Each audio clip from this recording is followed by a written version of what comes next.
성령의 인도하심을 받는 3일한 제보로 함께 말씀을 나누겠습니다. 오늘 들으시는 말씀 가운데 우리 주님의 은총이 저와 여러분과 함께 하시기를 축원합니다. 우리가 읽고 있는 성경은 우리에게 이방인을 향한 복음이 어떻게 전파되기 시작했는지를 알려주고 있습니다. 그 시작은 바로 스데반 집사의 죽음이었습니다. 스데반 집사의 순교 이후로 수많은 그리스도인들이 박해를 피해서 예루살렘을 떠나기 시작했습니다. 예루살렘을 떠난 모든 그리스도인들은 각 지역으로 그리스와 또한 유럽과 아시아와 많은 지역으로 흩어져서 살기 시작했습니다. 그들 가운데에는 오늘의 본문의 배경인 안디옥으로 그리스도인들이 있었는데 그것까지 복음이 전파되었습니다. 다른 성경들을 읽어보면 안디옥 교회의 중심적인 인물이 되었던 분들은 다 예루살렘 교회에서 훈련을 받은 사람들이라고 기록이 되어 있습니다. 그래서 예루살렘 교회에서는 바나바라는 사람을 안디옥으로 보냈고 그를 통해 많은 무리들이 주님께 나오는 그런 귀한 역사가 일어났습니다. 바나바는 이러한 새로운 전도 사역을 함께하기 위해서 교회의 목회를 함께하기 위해서 사울을 찾아갑니다. 그 당시 사울이라는 사람은 길리기아주 다소라는 곳에 자신의 고향으로 돌아가서 칩거 중이었습니다. 도저히 자신이 어떻게 하나님을 믿어야만 할지 그동안 바리새인으로 율법학자여 전혀 하나님 앞에 흠없이 살아간다고 고백하면서 그렇게 이야기하면서 지금까지 많은 그리스도인들을 잡아다 가두고 옥에 가두고 죽일 권한도 나에게 달라고 이야기하면서 살아왔던 사울이었습니다. 그런데 이 사람이 다메섹으로 가던 길 도중에 예수 그리스도를 만나게 됩니다. 다메섹으로 가는 길 중간에 예수를 만난 이 사울은 아라비아 광야에 있는 사막으로 가서 며칠 동안 끊임없이 고민을 했을 것입니다. 그리고 그는 이내 자신의 고향으로 돌아가서 내가 앞으로 무엇을 해야만 하는가에 대해서 고민하기 시작했을 것입니다. 어쨌든 하나님께서는 성령을 통해 바나바에게 사울이라는 사람의 존재를 다시 한번 일깨워 주시고 이 사울이 하나님의 귀한 사역에 동참할 수 있도록 바나바라는 사람을 돕는 사람으로 세워주셨습니다. 오늘 본문은 하나님의 말씀이 하나님의 복음이 주 예수 그리스도의 복음이 안디옥 교회로부터 땅끝을 향해 퍼져나가기 시작하는 그 시작점을 이야기하고 있는 장면이 사도행전 13장입니다.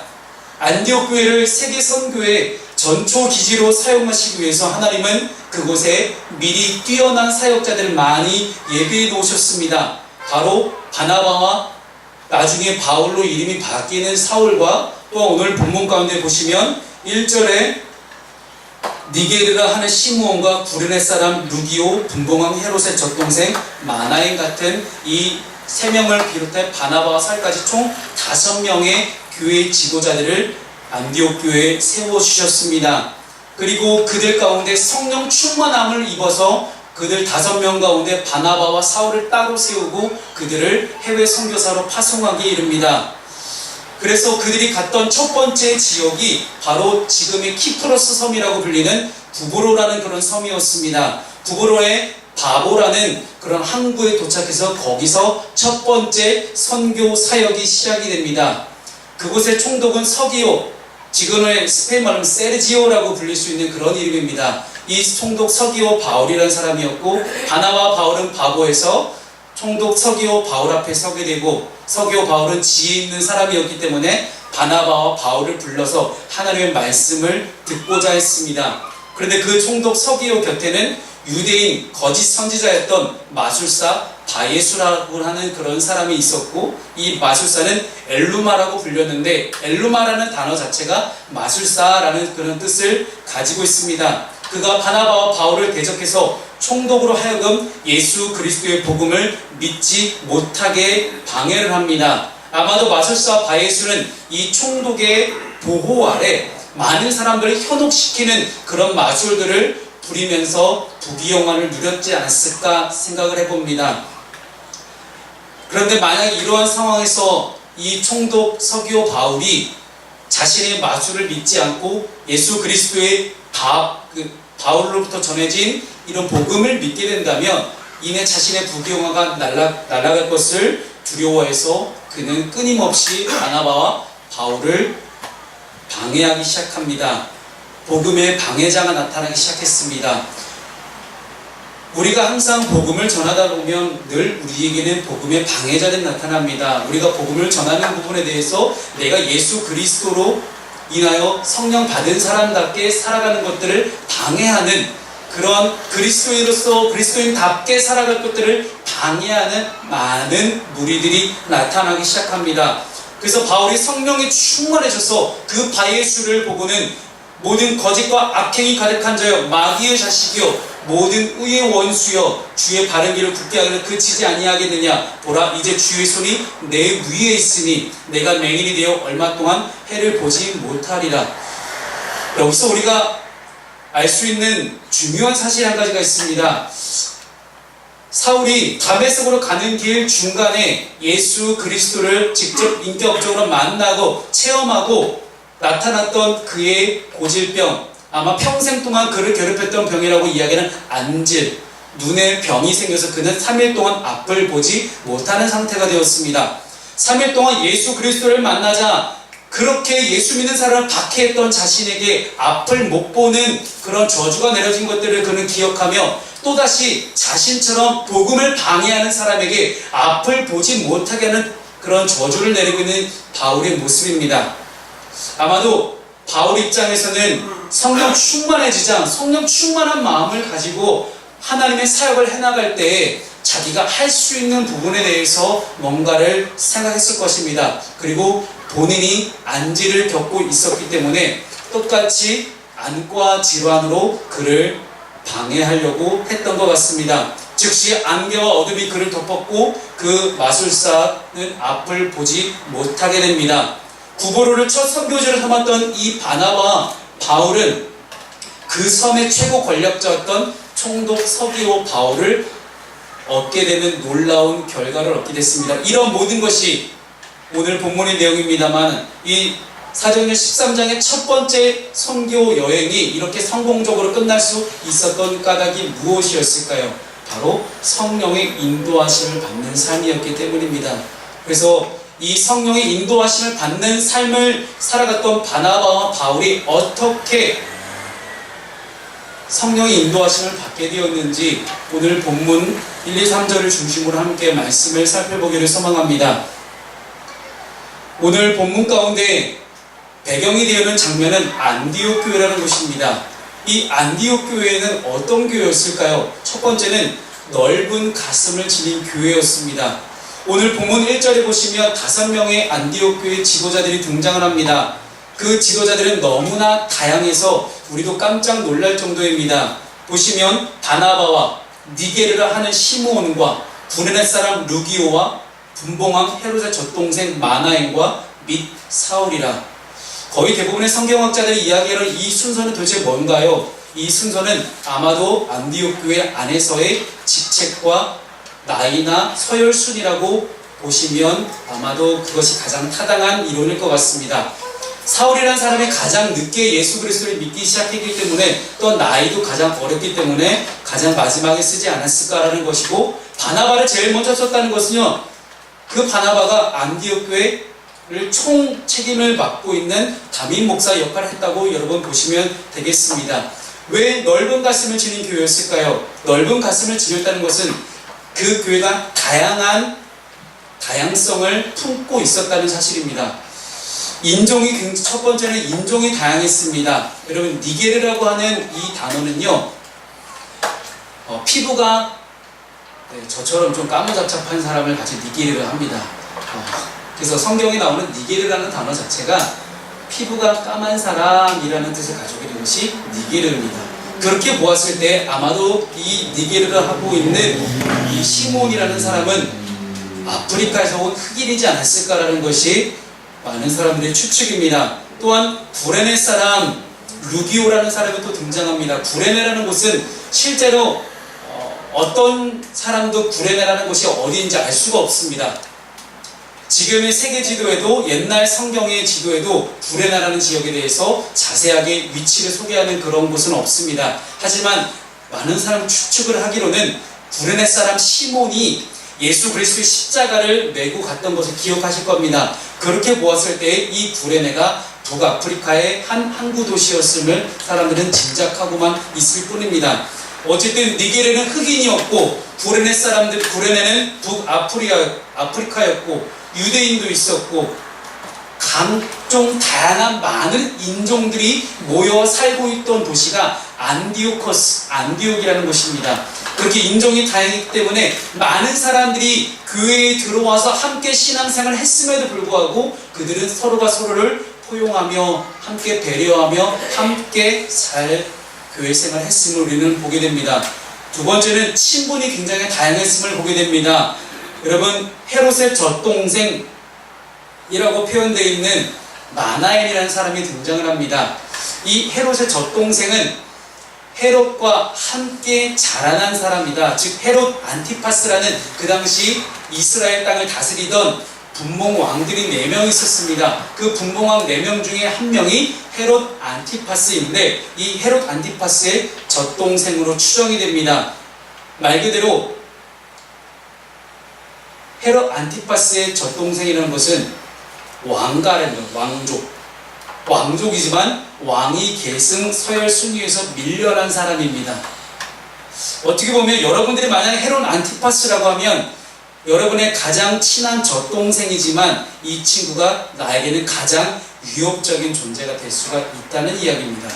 그래서 우리나라 조선 왕조 실록에도 보면 가장 가까운 친척이 반란을 일으키는 경우가 굉장히 많은 것을 보았을 때에 이 헤롯 안티파스에게 젖동생 마나에는 눈에 가시가 또 같은 그런 인물이었을 것입니다. 그래서 아마 그 사람이 추방을 당하지 않았을까. 그리고 추방당한 이 마나에는 그리스도인들을 만나고 그들로부터 복음을 듣고 이렇게 안디옥 교회 지도자로까지 성장할 정도로 그렇게 대단한 사람이 되지 않았을까 싶습니다.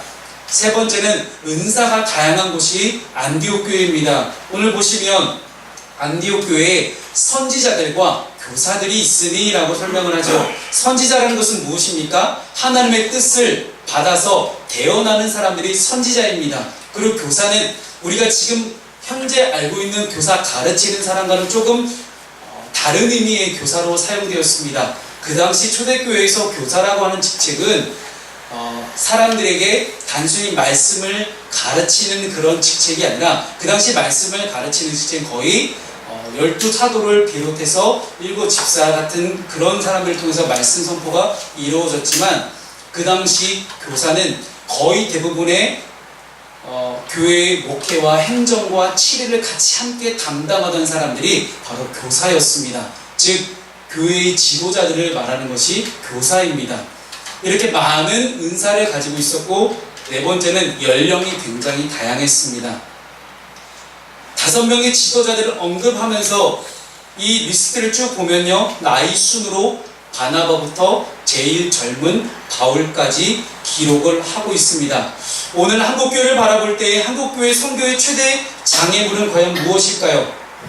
많은 사람들이 한국교회 선교의 최대 장애물을 세계관으로 뽑습니다. 그래서 거의 대부분 모든 교단의 선교사 훈련에 필수 코스로 이제 커리큘럼으로 들어가 있는 그런 과목 중에 하나가 세계관에 대한 그런 훈련입니다. 이 세계관이라는 것이 무엇이냐면 여러분 선교사들이 해외에 나가서 선교를 하러 나간다면 그 나라에서 그 지역에서 살게 됩니다. 그때 겪게 되는 문화 충격, 즉 컬처 쇼크가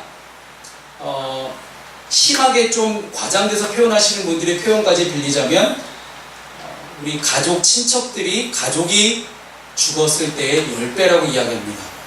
문화 충격 그 지수를 따져보니 그만큼 내가 다른 문화권에서 산다는 것이 굉장히 어렵습니다.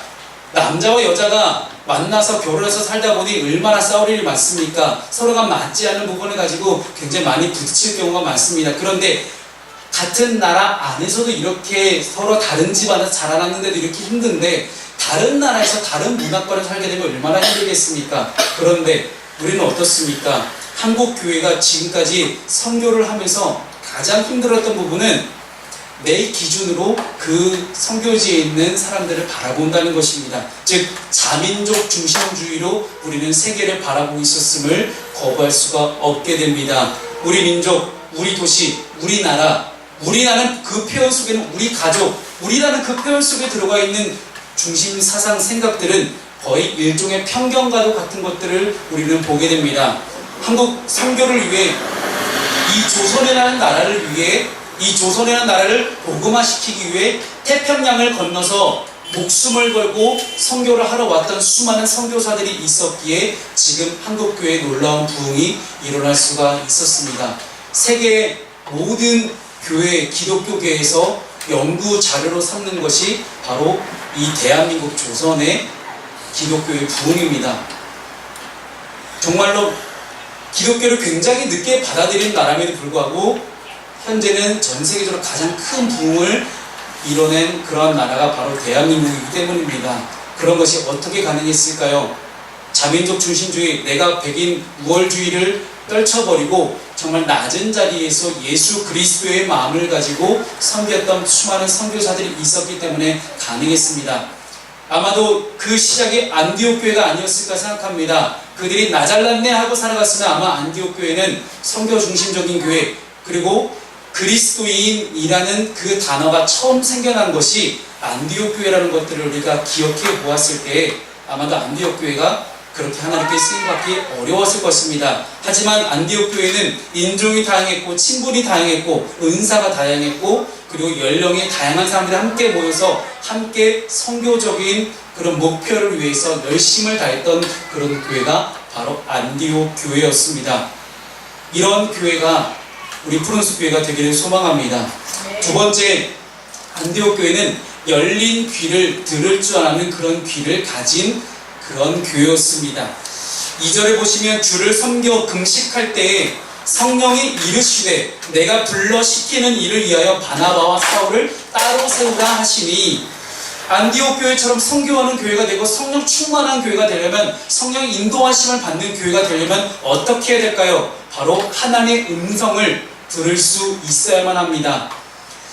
여러분, 오늘 보시는 성경 말씀 가운데 3절 말씀에 보시면 이에 금식하며 기도하고 라는 그런 장면이 나오게 됩니다.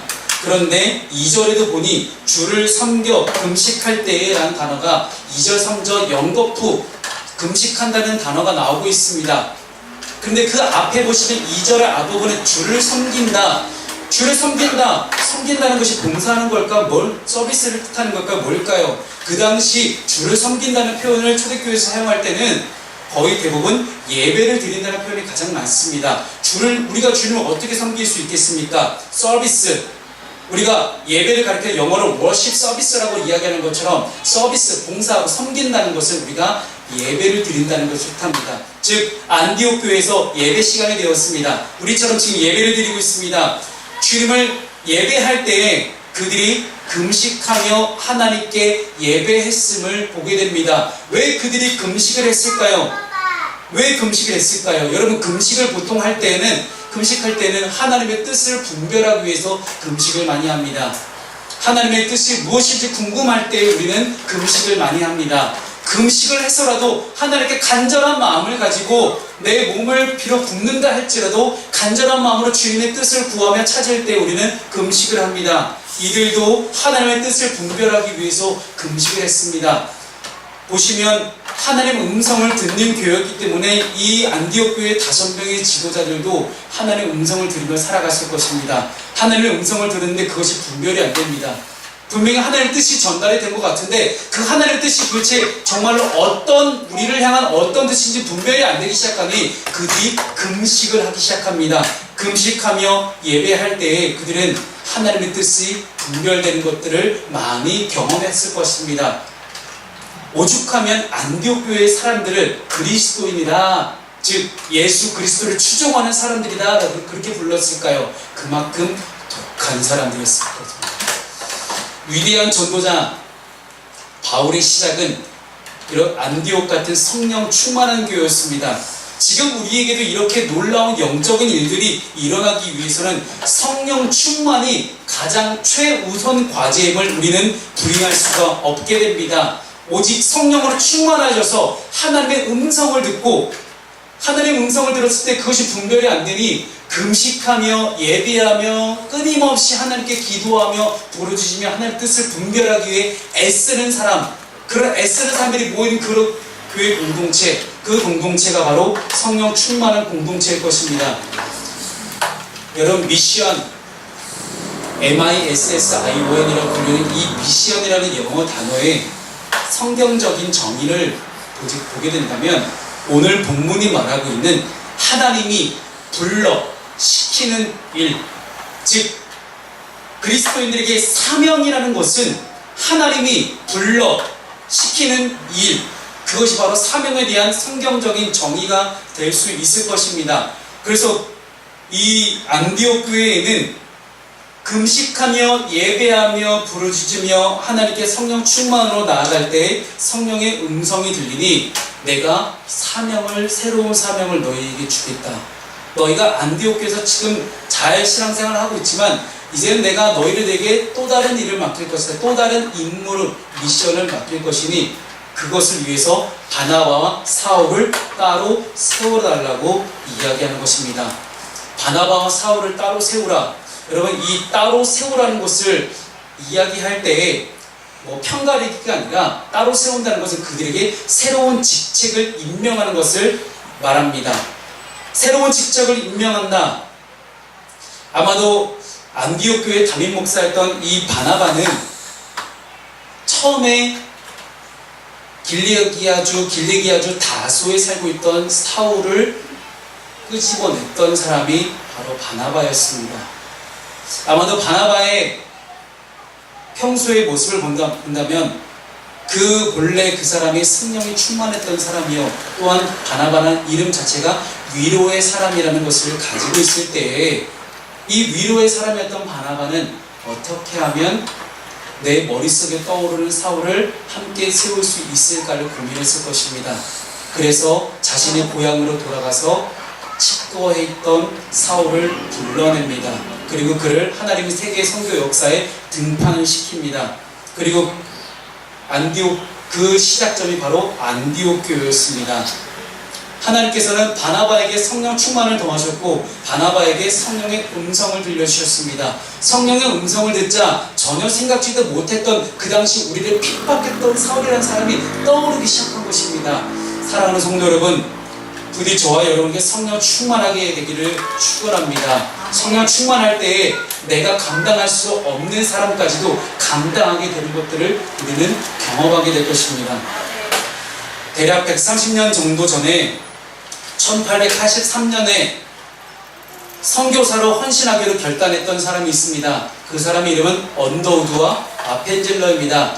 미국 북장로교에서는 언더우드가, 미국 북감리교에서는 아펜젤러라는 이 두 명의 젊은이들이 그 당시 20대였습니다. 20대의 젊은 나이에 그들은 배를 타고 1885년에 일본을 거쳐 드디어 인천, 즉 제물포항에 도착을 하고 한국 선교가 시작이 됩니다. 그 당시 언더우드 선교사의 기도문을 제가 함께 읽겠습니다. 오 주여, 지금은 아무것도 보이지 않습니다.